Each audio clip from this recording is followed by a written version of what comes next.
À quoi ça sert l'Église ? Une émission présentée par Sylvain Sismondi. Bonjour. Pour beaucoup de croyants, aujourd'hui, la lecture spirituelle de la Bible ou Lectio Divina est réservée aux prêtres religieux et autres spécialistes de la foi. Pourtant, cet exercice spirituel qui conduit à une rencontre privilégiée avec le Christ est bel et bien offert à tous les croyants. Qu'est-ce que la Lectio Divina ? Comment la pratiquer avec nous, Jean Coury ? Jean Coury, bonjour. Bonjour. Alors vous êtes, Jean Coury, doctorant en théologie spirituelle et surtout fondateur de l'École de Marie. Si je vous ai invité aujourd'hui, c'est que vous êtes l'auteur d'un ouvrage, un très bel ouvrage qu'on peut acheter, qui s'appelle Lectio Divina à l'École de Marie, publié aux éditions Docteur Angélique. Alors première question toute simple, qu'est-ce que la Lectio Divina ?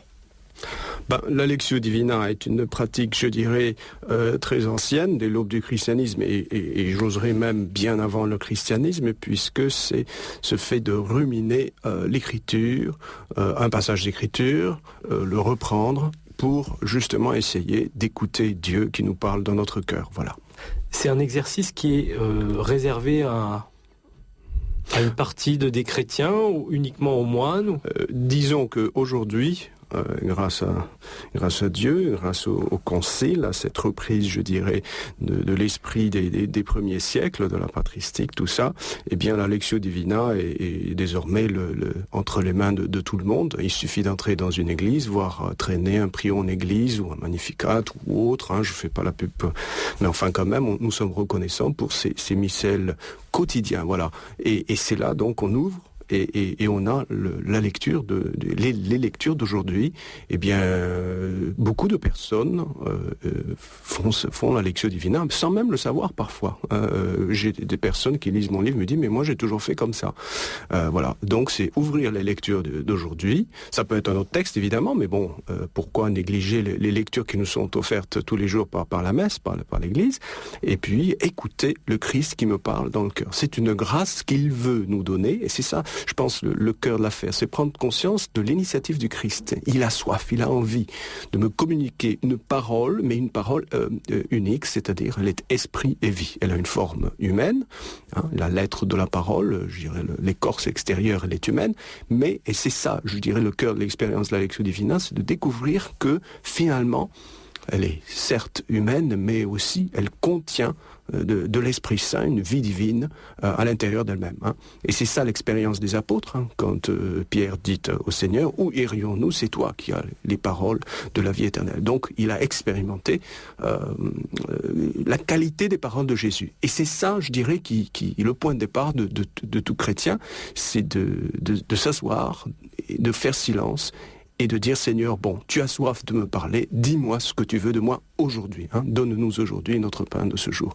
Et donc, dis-moi ce que tu veux de moi aujourd'hui. C'est ça, j'ai le point de départ de la Lectio, c'est cet espace que nous offrons librement, c'est un choix. Nous répondons à la grâce, à l'appel du Christ. J'ai envie de te parler, très bien, je vais prendre le temps. C'est un rendez-vous, si vous voulez, quotidien, ce serait mieux, ce serait bien. Le matin tôt, c'est encore mieux, pas trop tôt, mais enfin, quand même, ça c'est l'idéal. Bon, chacun voit ce qu'il peut faire aujourd'hui, puis les choses évoluent dans le temps aussi, dans la vie de chacun de nous. C'est une parole personnel que Dieu adresse à la personne qui fait la Lectio Divina, ou est-ce que c'est une parole qui est destinée à tout le monde ? Parce que on peut se mettre à la place de beaucoup de croyants qui se disent, évidemment, quand on lit tel évangile de Jean, voilà, il est dit d'aimer son ennemi. Tout le monde entend aimer son ennemi. D'accord, la parole est adressée à tout le monde, à toute l'Église, à moi aujourd'hui, mais après tout, pourquoi faire un temps de travail particulier avec la parole, puisque c'est une parole simple, entre guillemets ? Ouais. C'est là toute la caractéristique, je dirais, de la parole, des paroles du Christ, de Jésus. Quand il parlait aux foules. Quand il nous parle au moment de la messe, par exemple, la liturgie de la parole, quand le prêtre ou le diacre proclame l'évangile, c'est un moment absolument unique où on a l'impression que il y a un raccourci de 2000 ans. Jésus est là et il nous parle. Et alors voilà, je dirais, la caractéristique de la parole de Jésus, c'est qu'elle est à la fois pour tout le monde, mais absolument unique et taillée sur mesure pour chacun de nous. C'est-à-dire que face à une situation concrète qu'on peut vivre dans son existence, face à sa réalité très quotidienne, très matérielle, il y a une parole du ciel qui peut descendre pour nous à travers l'écriture. Absolument, c'est une certitude.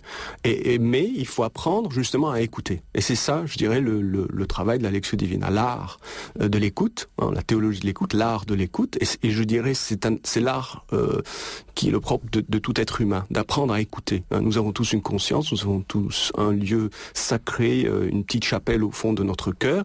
Et c'est dans cette chapelle-là que la voix du Christ peut résonner. Mais c'est à nous de prendre les moyens, je dirais, de dire, bon, maintenant, je vais prendre les moyens pour t'écouter, pour laisser résonner ta parole en moi. Et c'est, comme vous le disiez, c'est une parole absolument taillée. J'oserais même... Enfin, je rappelle, c'est que les mêmes paroles reviennent. Si c'est le dimanche, c'est sur 3 ans. Donc tous les 3 ans, on aura les mêmes lectures. Si on fait bien sûr la lecture divine à partir de la grâce de la liturgie de la parole. Si c'est en semaine, c'est tous les 2 ans que les paroles reviennent. Et parfois le même évangile revient 3 ou 4 fois durant l'année. L'évangile de l'Annonciation, c'est un évangile qui revient plusieurs fois dans la liturgie. Et voilà, je dirais, le miracle et la puissance du Christ, c'est qu'il est capable d'utiliser les mêmes paroles qui sont à la fois pour, je ne sais pas combien de millions qui font partie des mêmes de chaque rite. Le rite romain latin, nous sommes quand même, je ne sais pas moi, 900 millions peut-être, quelque chose de ce genre. Eh bien, tout le monde a les mêmes lectures, voilà le miracle. Et pourtant, chacun ne va pouvoir, s'il le désire, s'il prend les moyens, par la grâce de Dieu évidemment, ne va pouvoir écouter aujourd'hui qu'une seule chose. Et dans 3 ans, j'écouterai les mêmes lectures, eh bien j'aurai l'impression, pourtant ce sont les 2 mêmes textes, ou 3 textes aussi, mais c'est pas du tout la même parole. Et c'est ça, vous voyez, on est tenté parfois, quand on fait la Lectio Divina, de se dire, mais je connais le texte. Eh ben non.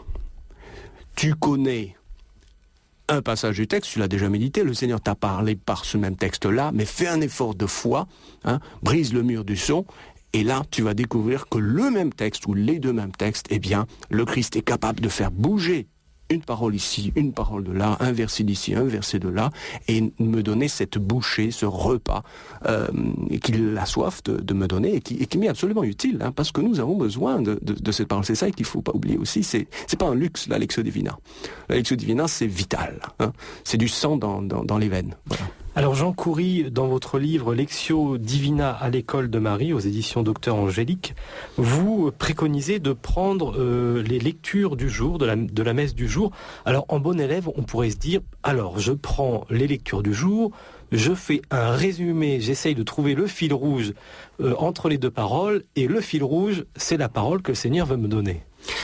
C'est la tentation, je dirais, c'est de réagir humainement face au texte, et je dirais même qu'il y a d'autres tentations, et j'ai eu même une petite liste des tentations qui peuvent nous prendre pendant la lectio. Celle, par exemple... Alors, dites. La liste, je dirais, quelques-unes, on peut passer... on peut d'abord faire une étude du texte, une étude de texte, c'est-à-dire analyser le texte, comme on ferait avec n'importe quel texte de philo ou de littérature. Analyse linéaire ou commentaire composé. Oui, tout genre d'analyse possible, résumé au tiers, extraire les idées. Je me rappelle très bien, une dame un jour, elle vient me dire, moi j'ai fait ma lectio, j'aimerais savoir quand même est-ce que j'ai bien fait. Alors je dis, dites-moi. Alors elle me dit, le premier texte, j'en ai extrait 12 idées, et du second texte, parce que c'était l'évangile, j'ai 5 idées, donc ça fait 17. Est-ce que j'ai bien fait ? Je lui dis non, vous avez probablement bien fait une très bonne analyse du texte, vous êtes probablement intelligente ou intellectuelle, c'est pas nécessaire d'être intellectuel pour faire la Lectio Divina, au contraire, parfois il y a plus d'obstacles que de facilité. Et je lui dis non, en fait la Lectio Divina, le grand paradoxe, c'est une idée, en fait c'est pas une idée, c'est une lumière, c'est le Christ qui va faire bouger une parole, un mot, et qui va l'animer. Mais il y a des conditions pour ça. Et la condition fondamentale, c'est de dire qu'est-ce que tu veux de moi. La Lectio Divina se résume en 2 demandes. C'est pas compliqué. Il n'y a que 2 choses à faire. On va en parler. Oui. Juste avant, c'est intéressant, Vous dites que c'est une lumière. Absolument. Ça veut dire que c'est quelque chose qui Oui. sur ma vie quotidienne, habituelle, concrète, qui est aussi une vie Ou spirituelle, dans mon cœur. un éclérage Dans réel. mon cœur. Dans mon cœur. C'est pas nécessaire que ça soit... Oui, c'est dans mon cœur. J'ai une pensée... je sais pas, parfois, ça peut arriver, qu'on ait une altercation avec quelqu'un, alors on est furieux, ou on est empoisonné, on est paralysé, on a de la peine, enfin peu importe. Et qu'est-ce qu'on fait? Et là, le Seigneur... le texte d'aujourd'hui, bizarrement, il arrive quand même à me faire passer ce message, va pardonner à ton frère. Ouh là là, alors là, paralysie totale, non, je peux pas, j'arrive pas, etc. Voilà un genre de truc, c'est quelque chose dans le cœur d'abord. Donc, la racine de notre comportement, de nos actions, partent du cœur, partent de la pensée, le point le plus profond où naît la pensée, les choix, la liberté. Vous voyez, c'est là qu'il vient notre rencontre, comme dit Saint Paul, la parole de Dieu, elle est à la jointure de l'âme et de l'esprit. Donc il nous connaît. C'est-à-dire qu'il ne faut pas s'étonner pendant la Lectio Divina qu'il y a un mélange entre nos pensées sur la vie quotidienne et la parole du Christ qu'on est en train de lire. Il ne faut pas se dire, comme dans l'oraison, se recentrer sur la parole, sur le Christ absolument. Là, on peut laisser ouvert. Alors, au départ, c'est normal d'abord de vouloir comprendre ce que le texte dit. On ne va pas faire l'impasse sur le texte. Il faut faire un effort, je dirais, c'est normal, à notre mesure, chacun sa mesure. Celui qui a fait des études de Bible, là, il va fouiller encore plus. Celui qui n'a rien fait, tout simplement, il va lire le texte, essayer de comprendre le sens du texte. Parfois, c'est des notes en bas de page, mais ne pas transformer quand même l'heure de lecture, parce que ce n'est qu'une petite heure. Il y a le reste de la journée quand même. On ne va pas transformer cette heure de lecture en exégèse ou en analyse ou en commentaire. Bon, alors il y a une mesure à garder, mais il y a un petit effort au départ. Donc il faut défricher le terrain, comprendre. C'est comme quand on joue au piano, on enlève le morceau d'étoffe qu'il y a sur les touches. Et ensuite, on va laisser le Christ jouer. Mais enlever, je dirais, ce morceau d'étoffe, c'est-à-dire laisser apparaître les touches. Et les touches, ce sont les différentes idées, les mots que le texte véhicule. Voilà. Parce que il y a le texte, il y a les touches du piano, et puis il y a le Seigneur qui va jouer. Alors là, c'est une autre dimension. Mais s'il n'y a pas de piano, il ne va pas jouer.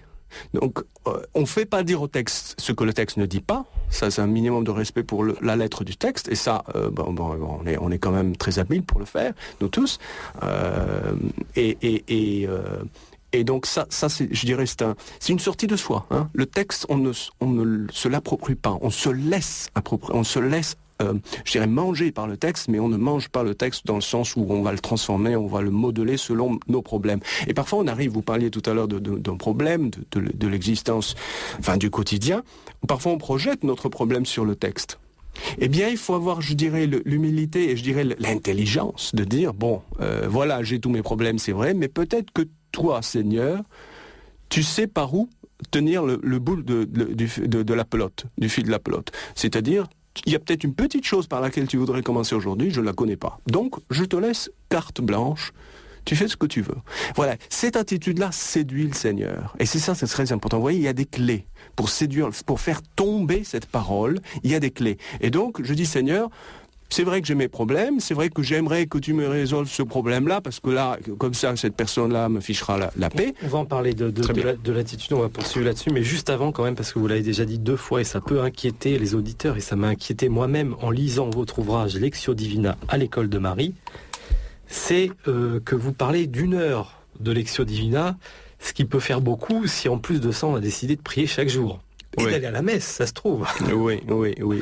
Est-ce qu'on est obligé de commencer par 1 heure quand même? C'est un peu... je vous dirais une chose. L'heure, c'est pas le critère, c'est pas le point de référence. C'est la qualité de l'écoute qui compte.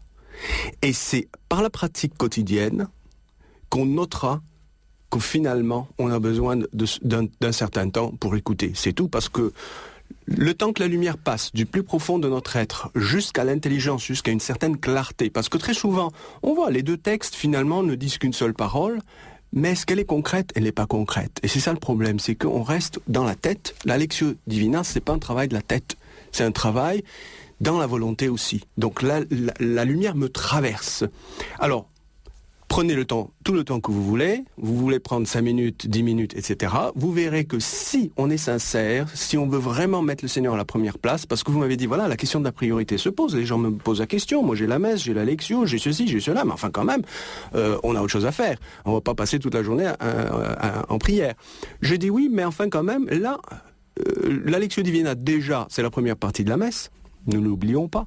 La liturgie de la parole, la lectio divina me ramène à cet instant où le Christ se donne à moi en tant que parole. Donc, c'est quand même une partie de la messe. C'est une manière d'approfondir la messe. Parce que parfois, la messe, elle finit par être routinière, machinale. Donc, ça rentre d'ici, ça sort de là. Combien de fois nous sortons de la messe en disant « mais je n'ai pas vraiment changé. Je suis entré, je suis sorti, je suis encore le même. » Et c'est ça qui fait mal au cœur. Tandis que là, lectio divina, ah non. Là, on change. On ne sort pas comme on est entré d'une lectio divina. C'est impossible. Ou alors, elle n'a pas été faite. Là, oui, je me permets un peu d'être radical. Alors, c'est la conséquence. Ensuite, quand on regardera l'heure, on se rendra compte que oui, on a besoin de temps. Donc, ne partons pas par le blocage du temps.